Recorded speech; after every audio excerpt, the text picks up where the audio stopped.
சொல்லு, அடுத்தவங்க பொருளை திருடினா பாவமா புண்ணியமான? அவ சொல்றா, எப்ப 10 மாசம் சுமந்த உன்னை பெத்த உடனே சின்ன குழந்தையா இருக்கும் போது நீ மனமூத்திரங்கள்லாம் என் மேல விசர்ஜனம் பண்ணிடுவ, அதெல்லாம் நான் பார்க்காம உன்னை சுத்தி பண்ணி உன்னை அழகா அப்பாட்ட கொண்டு போய் கொடுத்துருவேன். இன்னைக்கு எனக்கு வயசாயிடுச்சு, என்ன பார்த்துக்க வேண்டிய பொறுப்பு உன்னோடதுதான். நீ பண்ற காரியம் பாவமோ புண்ணியமோ எனக்கு தெரியாது, அதனால என்ன விட்டுடுன்னு அம்மாவும் விலகிட்டான். உடனே ருக்ஷனுக்கு என்னன்னா, இப்ப அவனுக்கு வந்து ஒரு தீப்பொறியாட்ட ஒண்ணு கிளம்பினது.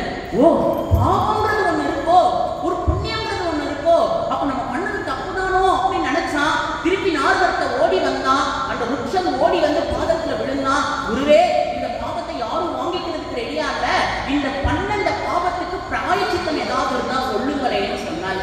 சொன்ன உடனே குருவா இருக்கக்கூடிய நாரதர் என்ன பண்ணினார், அவனுக்கு ராமநாமத்தை கொடுக்கணும்னு ஆசைப்பட்டார்.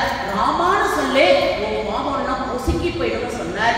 அவன் வேண்டுமனா இருந்ததுனால, காட்டுல கிடைக்கிறத சாப்பிட்டு இருந்ததுனால அவனுடைய நாக்குல ராமாங்கிற நாமம் வரல. குருங்கிறவர் யார் அப்படின்னா, இத்தனை சுவாமிகள் இருக்கார் இல்லையா, இதுல 63 நாயன்மாரும் இருக்கார், இதுல 12 ஆழ்வார்களும் இருக்கார், இதுல அஷ்டதாசர்களும் இருக்கார்கள், பண்டரிபுர பக்தர்களும் இருக்கார்கள். அவர்கள்லாம் சொல்லிட்டு போனது என்னன்னா, ஒரு உத்தம குருங்கிறவர் ஒருத்தருக்கு ராமநாமம் வரலைன்னா, சரிப்பா உனக்கு வரல நீ போ அப்படின்னு சொல்லி விரட்டி விடக்கூடியவர்கள் அல்ல.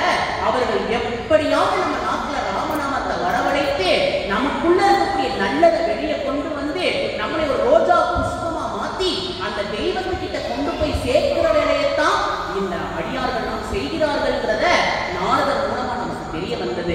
என்னன்னா, அந்த நாரதர் ருக்ஷன்கிற வேடனை, உனக்கு ராமநாமம் வரல நீ வீட்டுக்கு போ அப்படின்னு சொல்லி கலப்பி விடல.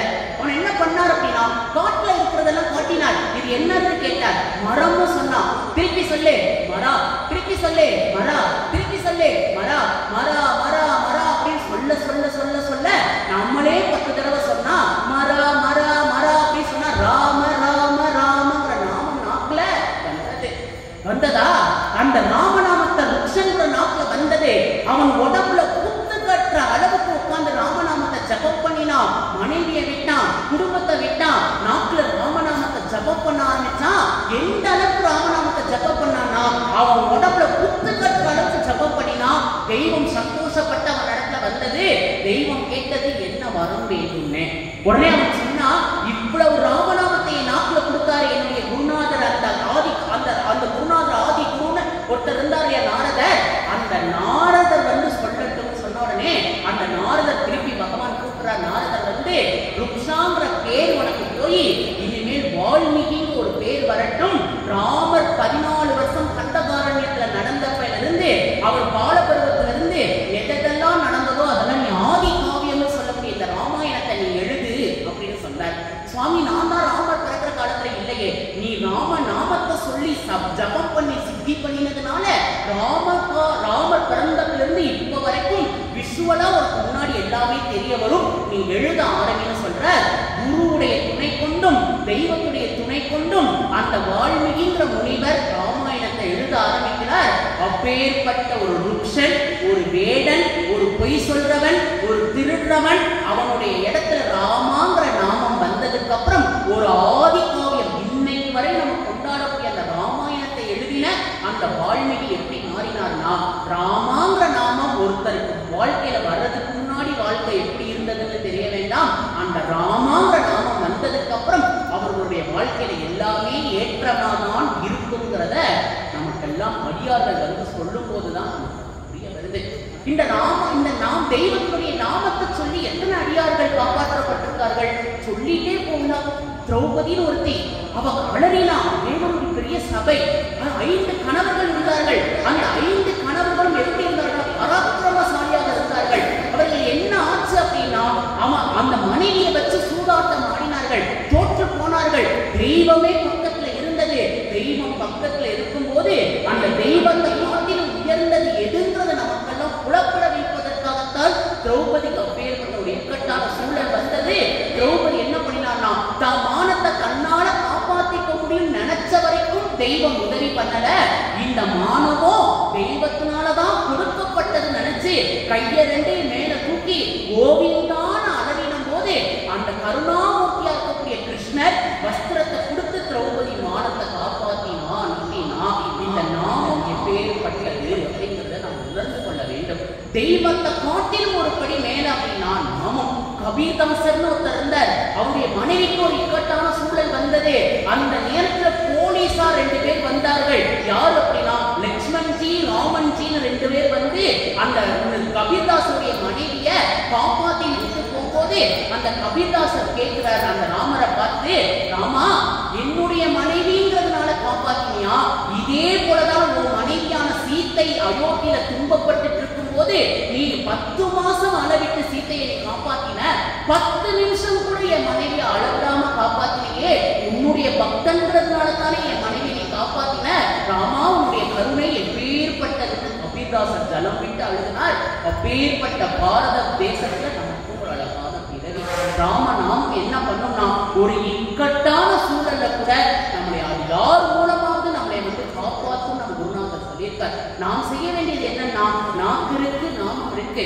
இந்த நாமத்தை சொல்றதுக்கு கலியையும் பழி கொள்ளும் துளி நியமமும் இல்லாத கீர்த்தனம் பாடிவே கீர்த்தனம் பாடிவே ஹரே ராம ராமா ராம ராம ஹரே ஹரே ஹரே கிருஷ்ண கிருஷ்ண கிருஷ்ண ஹரே ஹரே. இந்த கலியை கூட பழி கொள்ளும். இந்த கலியுகத்தினால் நமக்கு ஒரு அவதியும் வராதுன்னு சொல்லியிருக்காங்க. கலியையும் பழி கொள்ளும் துளி கூட நியமம் இல்லை. நம்மளாம் ஒரு விஷயத்த மனதில் வகிக்கணும். என்னன்னா ராமநாம சொல்றதுக்கு எனக்கு எங்க சார் நேரம் இருக்கு, அதுக்குன்னு ஒருத்தர் இருப்பார், அந்த தாத்தா இருப்பார், அந்த பாட்டி இருப்பார், பஜனை மடம் போய் சொல்லிட்டு போவோம் அப்படின்னு தானே இருக்கும். ஆனால் குருநாதர் சொல்றாரு, என்ன தெரியுமா சொல்றார், வீடை கூட்டுறது எதுக்காக அப்படின்னா நம்ம ஒரு இறுதியான நிலைக்கு வந்துட்டோம், கொஞ்சம் எல்லாரும் உன்னிப்பா கவனிக்கணும் கேட்கிறோம்.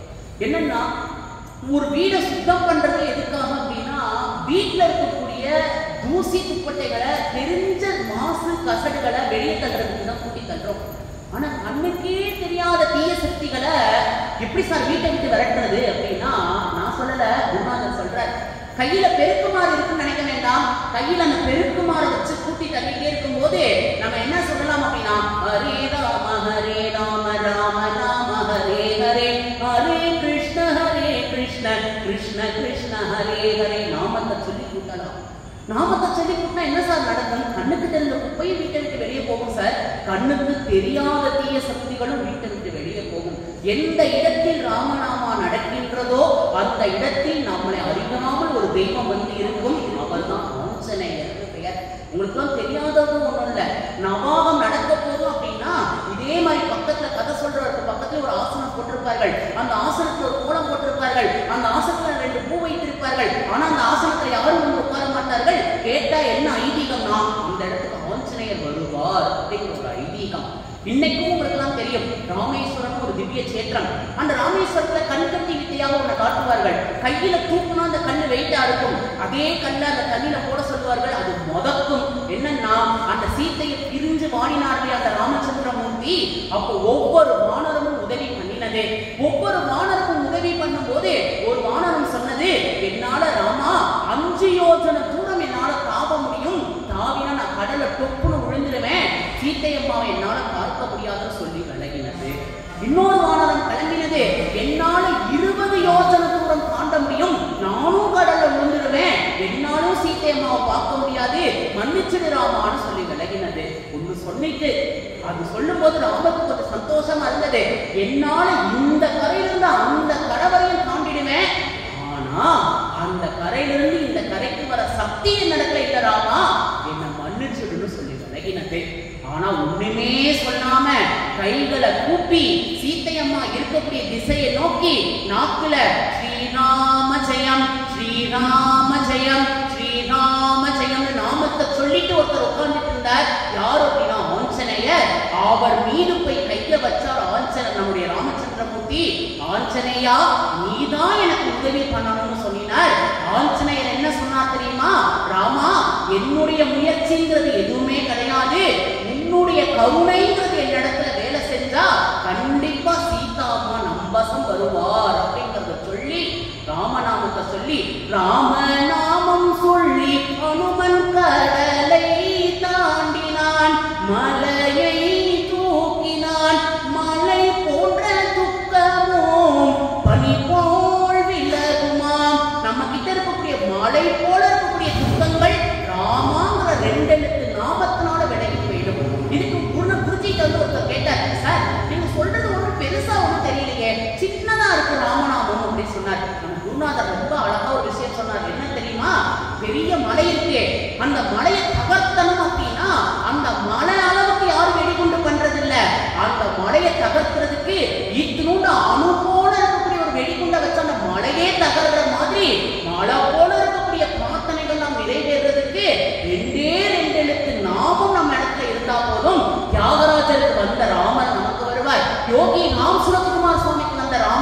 நமக்கு வருவார்.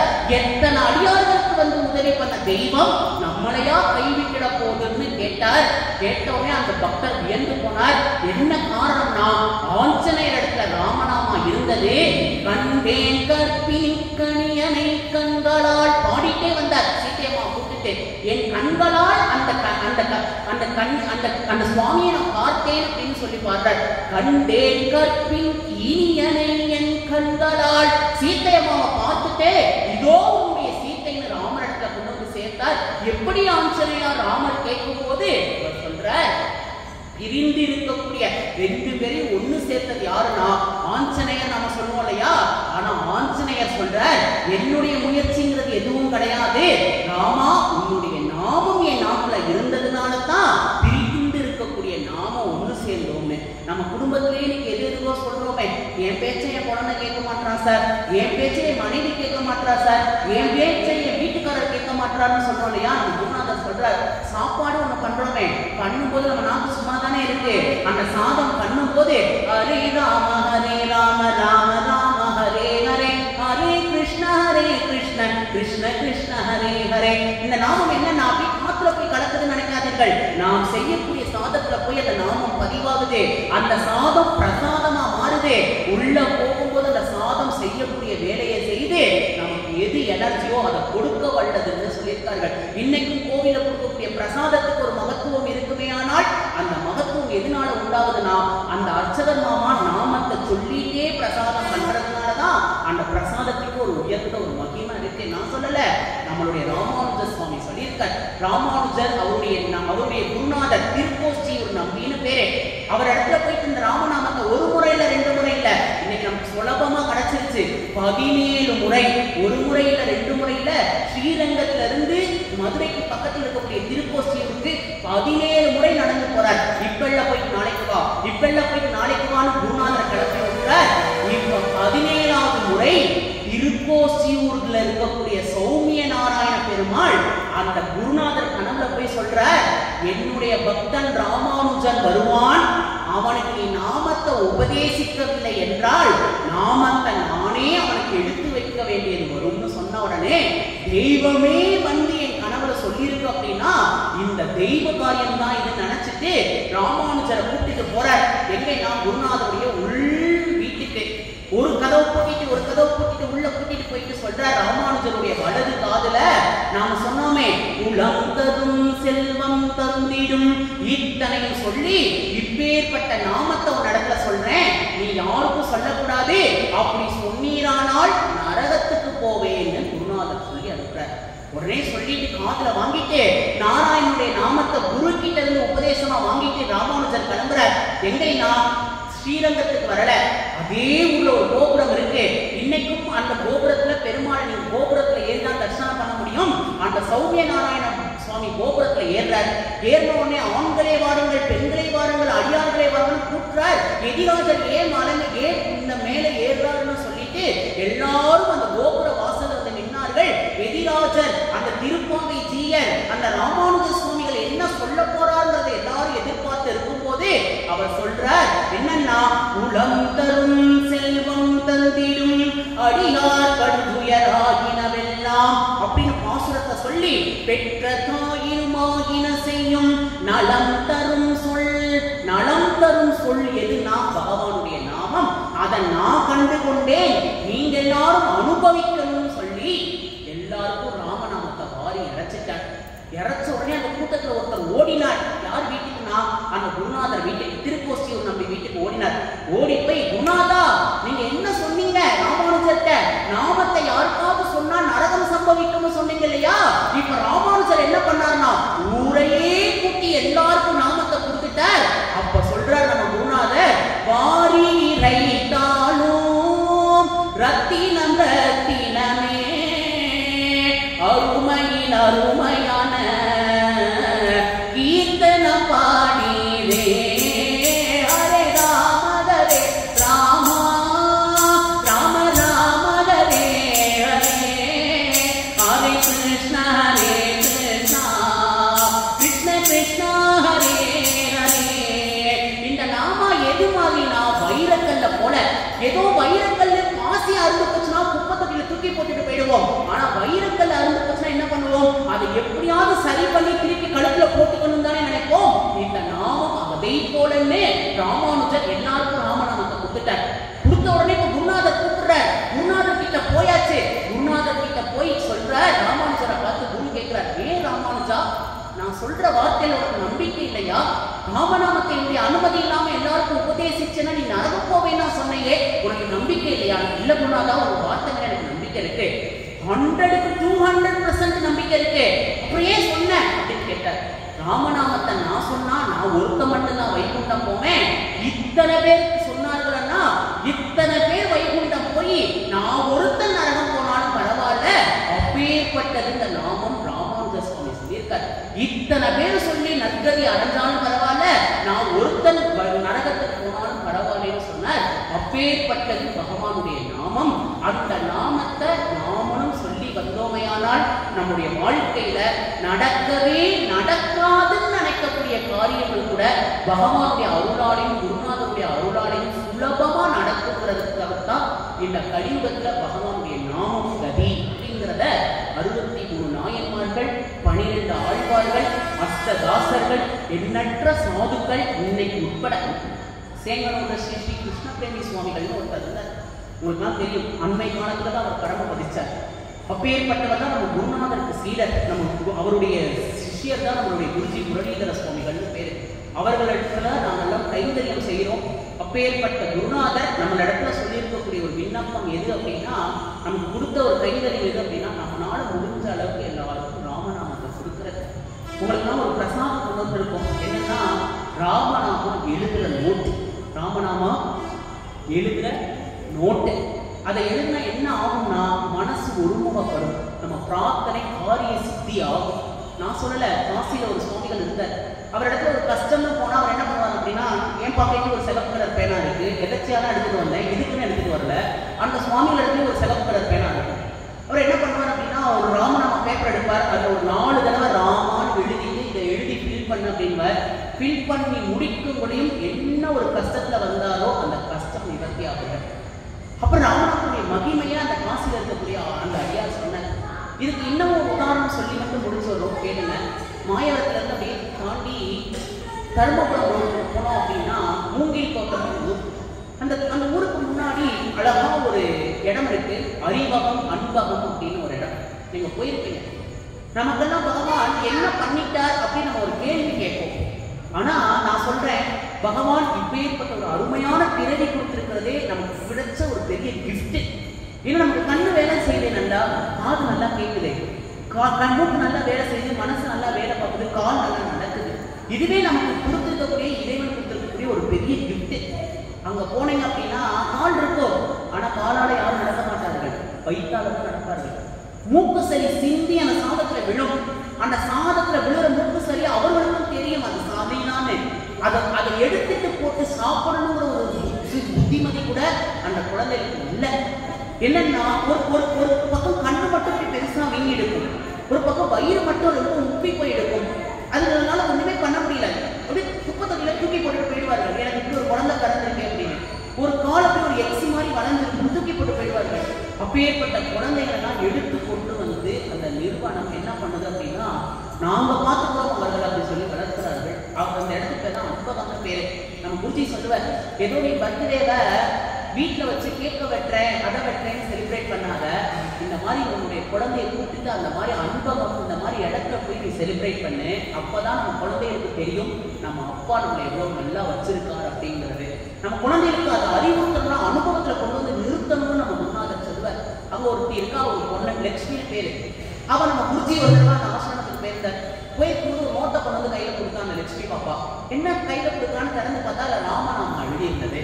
அவளுக்கு 2 கையும் இல்லை, அவளுக்கு 2 கையும் இல்லை. ஆனா அவர் ராமநாமம் எழுதியிருந்தா. எப்படி சார் 2 கையும் இல்லையே, எப்படி ராமநாமம் எழுதியிருந்தா?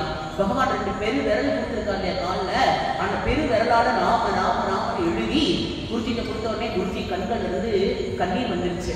கையுள்ள நாமளே ராமநாமம் எழுத மாட்டோம், கையில்லாத இவருக்கு எழுதியிருக்காளே அப்படின்னு இன்னைக்கும் அந்த குழந்தையை நினைச்சுட்டே இருப்பார் நம்ம குருநாதர். இன்னைக்கு அந்த பொண்ணு என்ன பண்றா அப்படின்னா, மாயவரத்துல இருந்து கிளம்பி இந்த கும்பகோணத்துல வந்து ஒரு ஆபீஸ்ல ஒர்க் பண்ணிட்டு திருப்பி போறாங்க. என்னன்னா இதுல ரோல் மாடல் தான் சொல்றோம். ராமநாமம் எது வேணா பண்ணும், இதுதான் பண்ணணும்னு சொல்றேன்னு இல்லை. அம்மா கிடையாது, அப்பா கிடையாது, யாரும் இல்லை. ஒரு நிறுவனம் எடுத்து வளர்க்குது, கையும் இல்லை. ஆனா ஒரு தன்னை ஸ்டாண்ட் பண்ணிட்டு வந்துட்டு என்னால முடியும், ஐ கேன், ஐ டூ இட்னு சொல்லிட்டு வந்துட்டு போராடே இவ்வளவு தூரம். அதுதான் பகவானுடைய நாமம் பண்ற வேலை. இந்த நாமத்தை சொல்றதுக்கு பொருள் பணம் எதுவுமே செலவே கிடையாது. நமக்கு நாமத்தை இங்க இருந்து நடந்து போறோம், நமக்கு ஒரு கஷ்டம் அப்படின்னு இருக்கு, அந்த கஷ்டத்தை சொல்லணுங்கிறது அவசியம் இல்லை. ராமாவை மனசால சொல்லி அந்த கஷ்டத்தால நினைச்சு வேண்டும் போதே யார் மூலமாவது அந்த பகவான் நமக்கு நல்லதை கொடுப்பாருங்கிறது தான் சர்வ சத்தியம்ங்கிறத சொல்றதுக்காக தான் இன்றைய தினம் சத்சங்கம். அப்பேற்பட்ட இந்த ராமநாமா எழுதுற ஒரு நோட்டை எடுத்துட்டு வந்து இதை எழுதிட்டு என்ன சார் பண்ணணும் அப்படின்னா, காவேரியில விட்டணுமா, ஆலமரத்தை சொல்லணுமா, ஆஞ்சநேயர் பூமாலை கட்டி போடணுமா அப்படின்னா எதுவும் பண்ண வேண்டாம். எழுதுற நோட்டை எங்களிடத்தையே திருப்பி கொடுக்கணும். உங்களை எங்க சார் பார்க்கறது? சபாபதி ஜீட்டை கொடுத்துட்டாலே எங்களுக்கு வந்துடும். அந்த ஜீ நம்ம வாழ்க்கை ஒரு நாள் 2 நாள் பார்த்துடுவோம். அந்த ஜீட்டை கொடுத்தாலே அந்த நோட்டை எங்கள் இடத்துல வந்துடும். அந்த நோட்டை வச்சு என்ன பண்ணுவோம்? நீங்க ஒரு பிரார்த்தனையோட எழுதியிருப்பீங்க. அந்த எழுதுற நோட்டுக்கு இந்த அடியார் என்ன பிரார்த்தனையோட எழுதினாரோ அந்த பிரார்த்தனை கூடிய சீக்கிரத்தினால நடக்கட்டும் அப்படின்னு சொல்லி பூஜை பண்ணிட்டே இருக்கும். நம்ம குருஜி சொன்னோம் இல்லையா, பேர் சொன்னோம் இல்லையா, இந்த யூடியூப்ல போய் பாருங்க, முரளிதர சுவாமிகள் பேர்.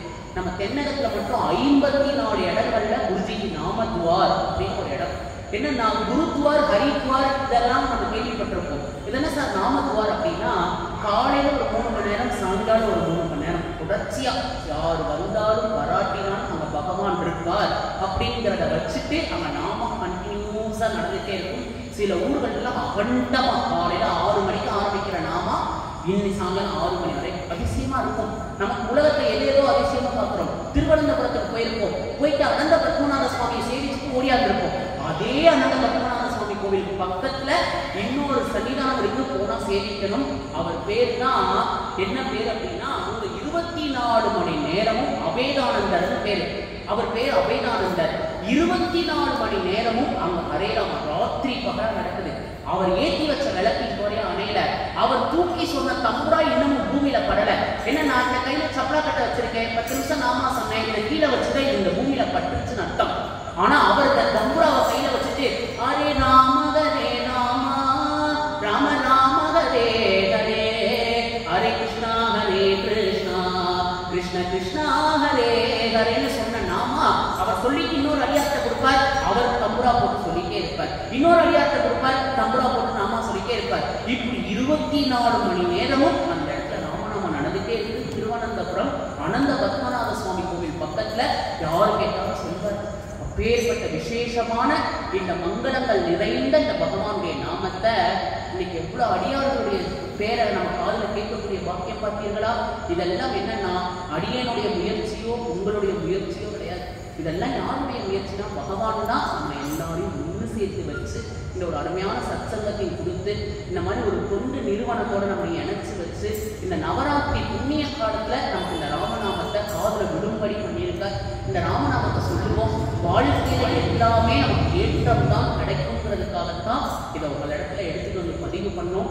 இப்பேற்பட்ட விஷயம் உங்களுக்கும் தொடர்ந்து கிடைக்கணும் அப்படின்னு நினைச்சீங்கன்னா சபாபதிஜியை நீங்க கான்டாக்ட் பண்ணாலே நாம பண்ற நல்ல விஷயங்களோட நீங்களும் தொடர்பு கொள்ளலாம். நம்ம குருஜியோடைய நோக்கம் என்ன அப்படின்னா, நாம சொல்ற இந்த ஹரே ராமாவை எல்லாருக்கும் கொண்டு போய் சேர்த்து வாழ்க்கையில எல்லோருக்கும் எல்லா விதமான நன்மையும் கிடைக்கணுங்கிறது தான் அவருடைய நோக்கம். இதுக்கு நாங்க பணம் காசு பொருளை யார்ட்டையும் வசூல் பண்றதே கிடையாது. யார்ட்டையும் நாங்க பணமும் கொடுக்க மாட்டோம். போவோம், ஸ்டிக்கர் கொடுப்போம், ராமநாம நோட்டு கொடுப்போம், ராமா சொல்லுங்க புண்ணியம் வரணும்னு சொல்லுவோம். 10 பேர் சேர்ந்து இருந்தா அது ஒரு டெத்து வீடா இருந்தாலும் சரி, காது குத்து வீடா இருந்தாலும் சரி, ஒரு கல்யாண வீடா இருந்தாலும் சரி, ஒரு காது குத்து வீடா இருந்தாலும் சரி, அந்த இடத்துல போய் ராமநாமம் சொல்லிட்டு வர்றதுதான் என்னுடைய நோக்கம். அதே மாதிரி உங்க வீட்லயும் ஒரு நல்ல சுப நிகழ்வுல ராமநாமம் சொல்லணும்னு ஆசைப்பட்டீங்கன்னா சபாபதிஜியை கான்டாக்ட் பண்ணா நாங்கள் பண்ணி தருவோம். உங்கள் இடத்துல இருந்து நாங்கள் விரும்புறது ராமநாமத்தை மட்டும். ராமநாமம் சொல்வோம், வாழ்க்கையில எல்லா வளமும் பெறுவோங்கிறதுக்காகத்தான் இந்த சத்சங்கம் ஏற்பாடு பண்ணியிருந்தோம். ஒரு சின்ன வேண்டுகோள், கொஞ்சம் முன்னாடி இடம் இருக்கு, கொஞ்சம் நம்ம எல்லாம் முன்னாடி வந்துடுவோம். ஒரு 5 நிமிஷம் ராமநாமம் சொல்லி சத்சங்கத்தை பூர்த்தி பண்ணி கொஞ்சம் முன்னாடி அம்மா வாங்க முன்னாடி. ஒரு பிரார்த்தனை முடிச்சுட்டு சத்சங்கம் பூர்த்தி முன்னாடி பண்ணுங்க.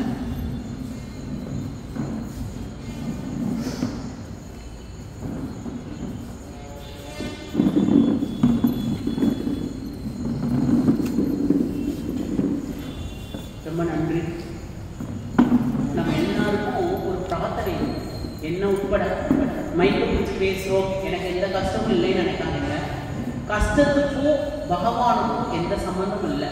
நாம நினைப்போம் எல்லாத்துக்கும் காரணம் அவன் தான் அப்படின்னு.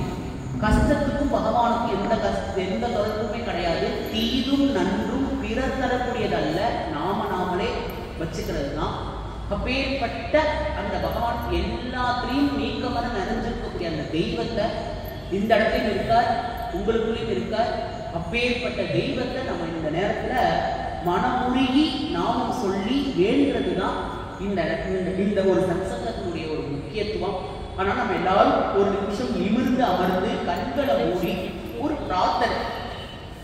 குழம்பிய குட்டையில மீனை பிடிக்கிறது ரொம்ப கஷ்டம், ஆனா தெரிந்த நீரோடையில மீனை பிடிக்கிறது ரொம்ப சுலபம். அந்த தெரிந்த நீரோடை இந்த பகவானுடைய நாமத்துல இருக்கு. நாமத்தை விடாமுயற்சியோட, நம்பிக்கையோட, பொறுமையோட நம்ம எல்லாரும் சொல்லி பார்ப்போம். கண்டிப்பா நல்லதே நடக்கும். நம்ம எல்லாரும் மனமுருகி வேண்டுவோம். ஒரு 3 முறை ஹரே ராமன் சொல்லி பூர்த்தி பண்ணிக்கலாம். அதனால இப்போ ஒரு பிரார்த்தனை. இந்த நவராத்திரி தினத்துல சகல தெய்வங்களும் ஒரு புண்ணிய காலத்துல நிறைஞ்சிருக்கக்கூடிய இந்த தினத்துல நம்ம எல்லாரும் ஒரு வேண்டுதலோட பிரார்த்தனையோட நாமம் சொல்லி வேண்டிக்கலாம். மனமுருகி ஒரு 2 நிமிஷம் வேண்டுவோம். அப்புறம் ஒரு 3 நிமிஷம் நாம சொல்லலாம்.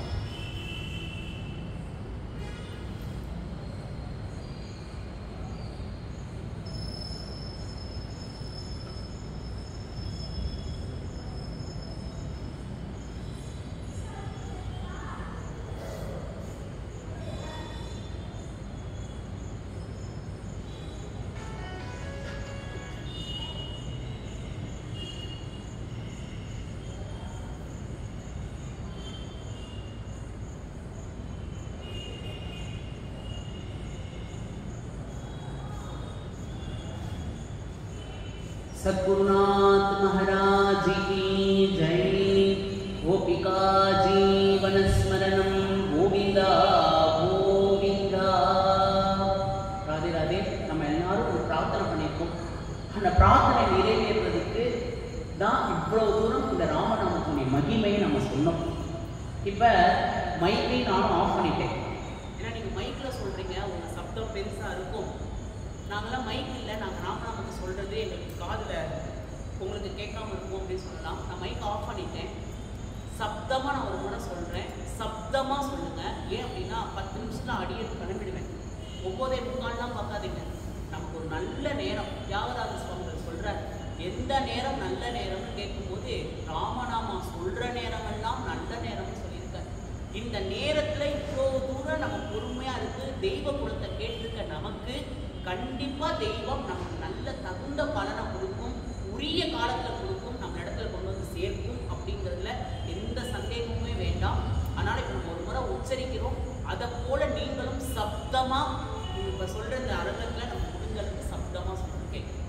ஹரே ராம ராம ராம ஹரே ஹரே, ஹரே ராம ராம ராம ஹரே ஹரே, ஹரே கிருஷ்ண கிருஷ்ண கிருஷ்ண ஹரே ஹரே, ஹரே கிருஷ்ண கிருஷ்ண கிருஷ்ண ஹரே ஹரே, ஹரே ராம ராம ராம ஹரே ஹரே, ஹரே ராம ராம ராம ஹரே ஹரே, ஹரே கிருஷ்ண கிருஷ்ண கிருஷ்ண ஹரே ஹரே, ஹரே கிருஷ்ண கிருஷ்ண கிருஷ்ண ஹரே ஹரே, ஹரே ராம ராம ராம ஹரே ஹரே, ஹரே ராம ராம ராம ஹரே ஹரே, ஹரே கிருஷ்ண கிருஷ்ண கிருஷ்ண ஹரே ஹரே, ஹரே கிருஷ்ண கிருஷ்ண கிருஷ்ண ஹரே ஹரே, ஹரே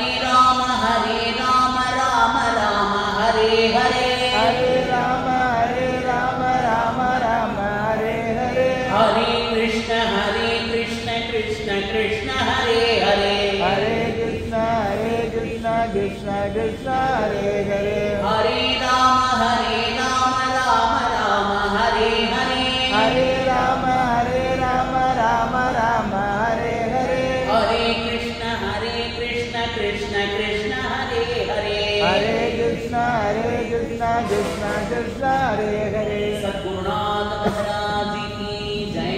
गोपिका जीवन स्मरणम गोविंदा गोविंदा।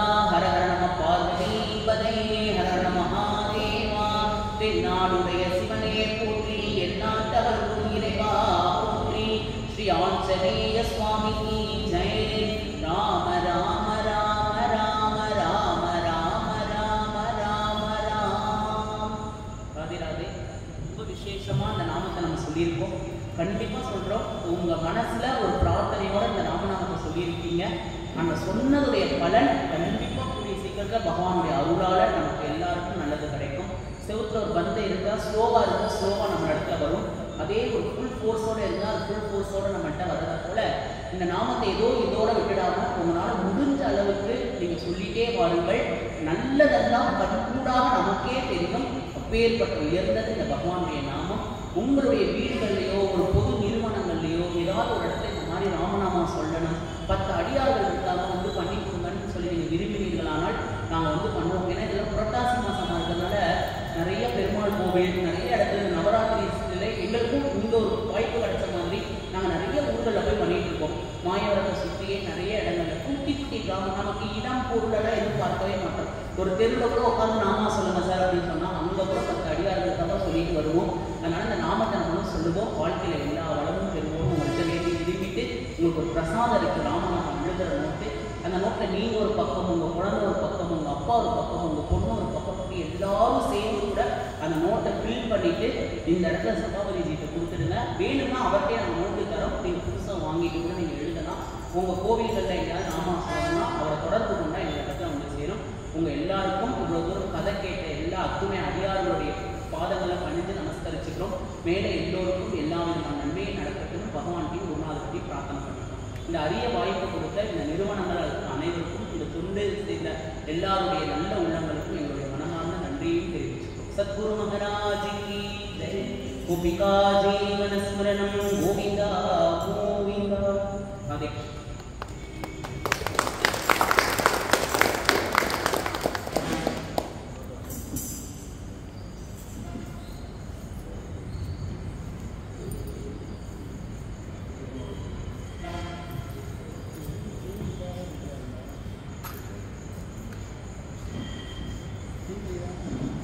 நவராத்திரி திருவிழாவில் 5ஆம் நாள் நிகழ்வில்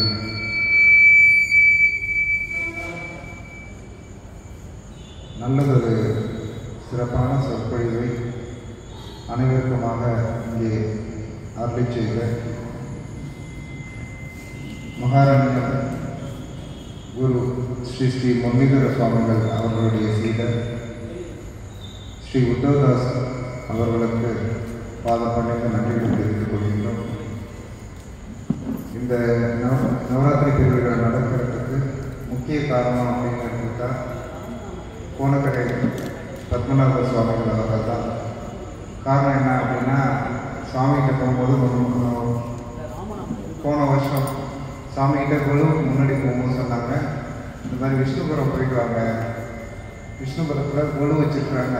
அதுவும் நேரடியாக சாமி சொல்லலை, முதல்ல அவங்களோட சீடர் ஒருத்தவங்க சொன்னாங்க, இந்த மாதிரி சாமி விஷ்ணுபுரத்தில் குழு வச்சுருக்குறாங்க, கிட்டத்தட்ட 1 லட்சம் பொம்மைகள், அந்த ஒரு 3 வீடு, ஒரு பெரிய மண்டபம் ஃபுல்லும் குழு இருக்குது. அதில் அவ்வளோ வரலாறுகள் எல்லாம் கொடுத்து அதை வருஷம் பெரிய அளவில் பண்ணுறாங்க அப்படின்ட்டு அந்த ஒரு தாக்கம் தான் நம்மளும் ஏதாச்சும் ஒரு குழு வைக்கணும், நாயன்மார்கள் அருளாளர்கள் வளர்ந்து விட்டு ஒரு குழுவை வைக்கணும் அப்படின்னு சொல்லிட்டு முதல்ல போன வருஷம் தொடங்கணும். இந்த வருஷம் வந்து பார்த்திங்கன்னா அது 2வது ஆண்டு. போன வருடம் ஒரு 300 மாணவர்களுக்கு இது ஒரு மேடை, நல்லது ஒரு மேடையாக அமைஞ்சிச்சு. இந்த வருடமும் பல கலை நிகழ்ச்சிகள் இந்த இடத்துல நடக்கிறதுக்கு அவர்கள் அந்த விஷ்ணுபுரத்தை பற்றி சொன்ன அந்த ஒரு விஷயம்தான். இன்னொன்று சுவாமிகள்கிட்ட ஒரு விஷயம், நம்ம போயிட்டு ஒரு ஆசீர்வாதம் வாங்கிட்டு வந்துட்டு நாங்கள் எது செஞ்சாலும் சரி அது தொடர்ந்து பெரிய அளவில் சிறப்பான முறையில் நடந்திருக்கு. இவங்க சொன்ன மாதிரி அவங்க நமக்காக அந்த குரு அப்படிங்கிற காலத்தில் நமக்காக பிரார்த்தனை பண்ணுறதோட வலிமை தான் இந்த நிகழ்ச்சியெல்லாம் இந்த அளவுக்கு செய்யறதுக்கு ஒரு பெரிய வாய்ப்பாக இருக்குது அப்படின்னு தெரிவிச்சுக்கணும். இதில் இன்னொன்று ஒரு விஷயம் என்ன அப்படின்னா, இன்றைக்கி வந்து சத்தியமாக சொல்ல போனால் எதிர்பார்க்காத ஒரு விஷயத்த உத்தவ்தாஸ்ஜி சொன்னாங்க. அது என்ன அப்படின்னா, அனுபவம் வந்துட்டு சாமிகிட்ட நான் போன முதல் நாள்லேருந்து சொல்லிட்டு இருக்கிறாங்க, அனுபவம் போய் பாருங்கள், அறிவம் போயிடும். கிட்டத்தட்ட 2 வருஷமாக நான் போகலை. சாமி போகும்போதெல்லாம் கேட்பாங்க, நீ அனுபவம் போயிட்டு வர மாட்டேங்க, எல்லாத்தையும் சொல்லி போயிட்டு இருந்தாங்க, நீங்கள் போகலை. அதுக்கான சூழ்நிலையே இல்லை. ஒரு தடவை வலுக்கட்டாயமாக என்ன பண்ணாங்கன்னா, சாமி ஒருத்தவங்க பிடிச்சி இவர் அன்பகம் நான் சொல்லிக்கிட்டே இருந்தால் போக மாட்டுறாரு, இவர் எவ்வளோ சேவை பண்ணுறாரு, அவர் அங்கே போயிட்டு வந்தால் அவருக்கு ஒரு மனபலம் கிடைக்கும், அந்த இடத்துல அவர் போய் பார்க்கணும், அப்படி பார்த்தா இவர் செய்கிற சேவைக்கு இன்னும் மன தைரியமும் மனபலமும் கிடைக்கும்னு சொல்லிட்டு சொன்னாங்க. அதுக்கு என்ன ஒரு விஷயம் பண்ணாங்கன்னா, சாமி நான் வந்துட்டு ஒரு ஆளை அனுப்புகிறேன், அவரு உங்களுக்கு இந்த ஸ்வீட்ஸ் நான் வாங்கி கொடுப்பாரு, நீங்கள் போக மாட்டீங்க, உங்களுக்கு பஸ்ஸுக்கு செலவு கூட நான் கொடுத்துட்றேன், அழைச்சிட்டு போகிறதுக்கு ஆளை அனுப்பிவிடுறேன்னு சொல்லிட்டு ஒரு தடவை சொன்னாங்க. உடனே இந்த அளவுக்கு சாமி சொல்லும்போது நம்ம போக மாட்டோம்னா போயிட்டு வந்தோம். அதை இன்னைக்கு சொன்னாங்க. நூற்றுக்கணக்கான குழந்தைங்களை ஒருத்தவங்க வீட்டில் வச்சு பார்க்குறதே ரொம்ப கஷ்டம். நூற்றுக்கணக்கான குழந்தைங்களை வச்சு பார்க்குறாங்க. யார்ட்டையும் டொனேஷன் கேட்கறது இல்லை. அவ்வளோ சொன்ன மாதிரி ஒவ்வொரு குழந்தையும் ஒவ்வொரு விதமான அந்த மாற்றுத்திறனோட இருக்கிறவங்க, அவங்களெல்லாம் பார்த்துட்டு வரும்போது நம்மளாம் எப்படி நல்லா இருக்கும், சாமி எந்த அளவு நல்லா வச்சுருக்காருங்கிறத புரிஞ்சிக்க முடியும். ஏன் சொல்கிறேன் அப்படின்னா, அதை இவங்க சொல்லுவாங்கன்னு எதிர்பார்க்குறேன். அதுக்காக இந்த லட்சுமின்னு ஸ்டூடெண்ட் சொன்னாங்க இல்லையா, 2 கையும் கிடையாது, ஆனால் ஃபைனான்ஸ் காலேஜ் ஸ்டூடெண்ட் அவங்க நம்ம நிகழ்ச்சியை கூப்பிட்டுருந்தோம். ஆனால் வரக்கூடிய சூழ்நிலை இல்லை. ஆனால் இங்கே உட்காந்துறாங்க கங்கைக்கோட்டை சோழபுரம் ராஜராஜ சோழன் அந்த அமைப்புடைய செயலாளர் ரொசாரியோ சாருக்கு தெரியும். அந்த மாணவியை கூப்பிட்டு அங்கே அமைச்சர் அவர்கள் மூலமாக அவங்க கௌரவப்படுத்தியிருந்தாங்க போன வருஷம். ஏன் சொல்கிறேன் அப்படின்னா, அது எல்லாமே சாமி ஒருத்தவங்க லிங்க் பண்ணி ஒரு இன்னைக்கு நவராத்திரி நடக்குது. சாமியோட சார்பாக 2-3 பேர் வந்தாங்க. இங்கே சாம்பியன்லேருந்து ராஜாங்கன்னு வந்திருக்காங்க. அன்னைக்கு பத்திரிக்கை கொடுக்கும்போது அவங்களும் இருந்தாங்க. பார்த்தீங்கன்னா சாமி ஒரு இதை விட மாட்டாங்க, ஃபாலோ பண்ணுவாங்க. அதுதான் குரு, அதான் அவங்களோட ஆசீர்வாதம். நம்ம ஒரு விஷயத்தை சொன்னோம் விட்டோம் அப்படின்னாங்க, அந்த குருங்கிறவங்க கண்காணித்து அவன் கரெக்டாக பண்ணுறாங்க, என்ன ஏது அவனை வாட்ச் பண்ணி அதை ஒரு நல்வழிப்படுத்துறாங்க இல்லையா, அதுதான் குரு. அந்த வகையில் இன்னைக்கு வந்துட்டு இது மாதிரி அவங்க சொல்லுவாங்க, அன்பகத்தை பற்றி அறிமுகத்தை பற்றி சொல்லுவாங்க தெரியாது. ராமகிருஷ்ண பரமஹம்சர் இன்னும் சொல்லப்போனால் இவங்க இந்த அளவுக்கு ஒரு அற்புதமான ஸ்பீச் கொடுப்பாங்கன்னு எனக்கு தெரியாது. ஏன்னா அவங்க வரும்போது நம்ம ராமநாமம் சொல்லக்கூடிய அளவில் மட்டும்தான் நம்ம அவங்களோட நிகழ்ச்சிகள் பார்த்துருக்கோம். ரொம்ப எல்லார் மனசுலையும் ஒரு இடம் பிடிக்கக்கூடிய அளவுக்கு ஒரு அற்புதமான ஒரு சொற்பொழிவுன்னு சொல்லக்கூடாது, நல்ல ஒரு கருத்தை எடுத்து சொல்லியிருக்கீங்க. அது ரொம்ப ரொம்ப பெரிய விஷயம். என்னென்னா அதுக்கான ஆட்களை நாங்கள் அடுத்த தடவை நிச்சயமாக இன்னும் ஏற்படுத்தணும். ஏன்னா இன்னும் குழந்தைங்களுக்கு எல்லாம் இதை கொண்டு போய் சேர்க்கணும். அதற்கான சூழ்நிலையை கூடிய விரைவில் நிச்சயமாக ஏற்படுத்தணும்னு சொல்லிட்டு அங்கே வந்திருக்கக்கூடிய அனைவரும் முக்கிய அவர்களுக்கு வந்துட்டு திரும்ப ஒரு நினைவுக்கு கொடுக்கணும்னு நினைக்கிறோம். ஏன்னா அவங்க விவேகானந்தர் பற்றி எடுத்து சொன்னாங்க, ஒரு இளைஞர்கள் எல்லாரும் சேர்ந்து அந்த நினைவு பற்றி திரும்ப கொடுக்கணும்னு சொல்லி கேட்குறேன். ரொசாரியோ சார் அவர்களையும், சாம்பியன் ராஜாங்கன் அவர்களையும், ராஜநாயகன் ஐயா அவர்களையும், ராமதாஸ் ஐயா அவர்களையும், அம்பியா அவர்களையும், சரவணன் ஐயா, வள்ளலார் மாணவர்கள், ஏன்னா அவங்களும் பெரிய தொண்டு செய்யக்கூடியவங்க இந்த வள்ளலார் இல்லத்தில், அவங்களையும் அவங்களோட படிக்க வந்திருக்கக்கூடிய சுவாமியும் மேலே கூப்பிட்றாங்க. ஃபோட்டோ வேலை எடுக்கணும், ஃபோட்டோ எடுக்கணும்ல.